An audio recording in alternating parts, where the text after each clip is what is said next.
Assalamualaikum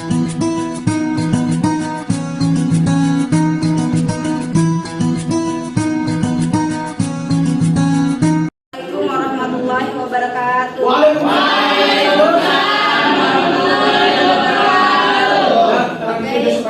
Terima kasih adik-adik, untuk pagi hari ini kita masih bisa bertemu dan bertatap muka dan bisa melakukan kegiatan belajar mengajar seperti biasanya.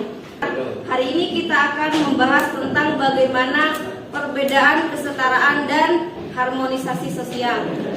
Oke, yang pertama kakak akan menjelaskan tentang pengertian struktur sosial. Adik-adik bisa lihat di layar PowerPoint bahwa menurut Jamel Samuel, struktur sosial adalah pola hubungan antara manusia dan antar kelompok. Jadi struktur sosial ini menjelaskan bagaimana pola hubungan kita dengan individu yang lain, pola hubungan kita dengan kelompok yang lain. Terus yang kedua ada fungsi struktur sosial. Yang pertama sebagai pengawal sosial, yang kedua identitas kelompok masyarakat, dan yang ketiga menanam disiplin sosial pada kelompok masyarakat. Yang selanjutnya contoh-contoh struktur sosial berikut sebagai contoh struktur sosial. Yang pertama, pemberian gelar kehormatan kepada para pahlawan yang berjasa memerdekakan Indonesia. Yang kedua, penerapan sistem kasta yang terjadi di dalam masyarakat Bali. Pemilik modal usaha mempunyai kedudukan yang lebih tinggi daripada buruh. Terus yang ketiga, karena terbentuk dari kelompok masyarakat, fungsi struktur sosial membantu setiap individu yang tergabung dalam suatu kelompok masyarakat untuk memiliki kesadaran bersikap, kebiasaan, dan perilaku yang mencerminkan kelompok masyarakat. Jadi ketika kita hidup di dalam suatu kelompok masyarakat itu kita harus mencerminkan sikap kemasyarakatan kita. Artinya ketika kita sudah hidup dalam suatu kelompok masyarakat itu kita tidak boleh egois. Artinya kita harus mematuhi atau menaati apa aja yang menjadi peraturan di dalam suatu masyarakat. Terus yang keempat, menempatkan Undang-Undang 1945 sebagai landasan hukum tertinggi di Indonesia. Tentu kita ketahui sebagai warga negara Indonesia bahwa undang-undang adalah hukum yang tertinggi yang mengatur segala aturan yang dibawa daripada undang-undang. Terus yang selanjutnya bentuk-bentuk struktur sosial berdasarkan identitas.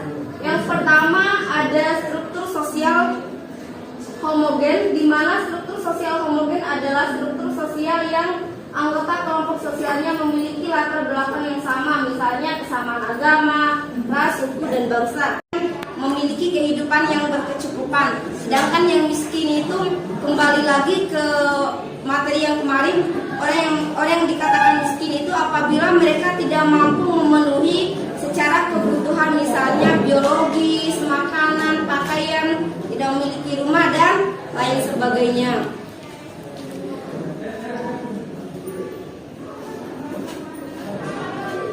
Terus yang selanjutnya, di sini ada faktor penyebab terjadinya stratifikasi sosial. Stratifikasi sosial muncul dengan sendirinya sebagai akibat dari proses yang terjadi di dalam masyarakat. Faktor-faktor penyebabnya adalah kemampuan, umur, fisik, dan harta benda. Contohnya, seseorang dengan fisik yang kuat dapat melindungi orang yang lemah, dan orang yang pandai dapat menjadi pemimpin dalam masyarakat.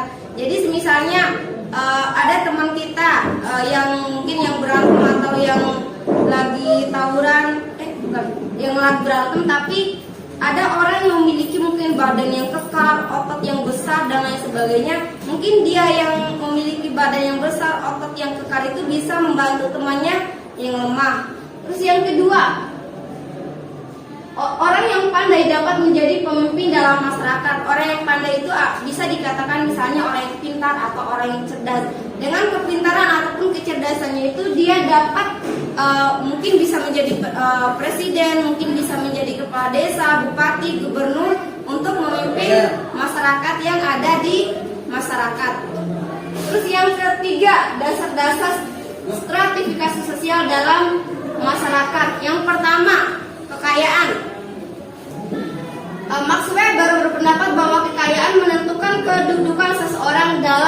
lapisan sosial di masyarakat. Kekayaan ini dapat dilihat dari tipe rumah, jenis kendaraan, pakaian yang dikenakan, dan lain sebagainya. Mungkin kita bisa lihat perbedaannya. Mungkin misalnya gini, tentu beda rumah Raffi Ahmad itu dengan rumah kita. Beda langit dengan bumi ya. Tentu kendaraan kita juga tentu beda dengan orang-orang yang memiliki banyak uang. Terus pakaian mungkin yang bermerek kayak merek Gucci dan lain sebagainya. Jadi orang yang kaya itu dapat dilihat dari cara berpakaian atau mungkin kendaraan yang dia gunakan dan lain sebagainya. Yang kedua, kekuasaan. Yang dimaksud dengan kekuasaan adalah kemampuan untuk mengendalikan pihak lain sesuai kehendak pemegang kuasa. Kekuasaan gubernur ke presiden sebelumnya dia adalah masyarakat biasa. Tapi karena kita sebagai manusia memiliki kesempatan yang sama, dia mencalonkan diri sebagai gubernur, terus dia bisa saja dari gubernur naik menjadi presiden, dan itu adalah orang yang tertinggi di negara Indonesia. Yang ketiga, stratifikasi sosial campuran. Stratifikasi sosial campuran adalah gabungan antara stratifikasi sosial tertutup. Contohnya, seseorang yang punya kasta sudra dapat pindah ke daerah di mana masyarakat tidak mengenal sistem kasta. Mungkin di sini sudah jelas. Misalnya saya mau pindah, misalnya saya adalah kepercayaannya sistem kasta, tapi saya mau pindah ke daerah, tapi saya harus mencari daerah yang tidak percaya dengan yang namanya kasta-kasta atau lain sebagainya. Jadi sesuatu yang bisa saya tempati itu adalah di mana masyarakat ataupun orang di lingkungan itu tidak mengenal yang namanya sistem kasta. Terus yang selanjutnya, fungsi stratifikasi sosial. Yang pertama ada distribusi hak-hak istimewa yang objektif. Yang dimaksud dengan distribusi hak-hak istimewa yang objektif adalah penentu penghasilan, tingkat kekayaan, keselamatan, dan wewenang pada jabatan, pangkat, kedudukan seseorang. Misalnya gini, misalnya orang kaya kalau sakit itu pasti memilih ruang yang VIP karena dia memiliki uang atau tingkat kekayaan. Orang yang menerima anugerah, penghargaan gelar kebangsaan dan sebagainya. Fungsi strategis. Karena ada kan yang namanya Miss Indonesia itu kan, Miss Indonesia itu kan mereka diberi penghargaan atau menerima anugerah penghargaan, misalnya piala atau sebagai orang yang tercantik di Indonesia, orang yang tercantik di dunia dan lain sebagainya. Terus yang ketiga, kriteria sistem pertentangan. Kriteria sistem pertentangan ini bisa dapat melalui kualitas pribadi, keanggotaan kelompok, kerabat tertentu, wewenang atau kekuasaan.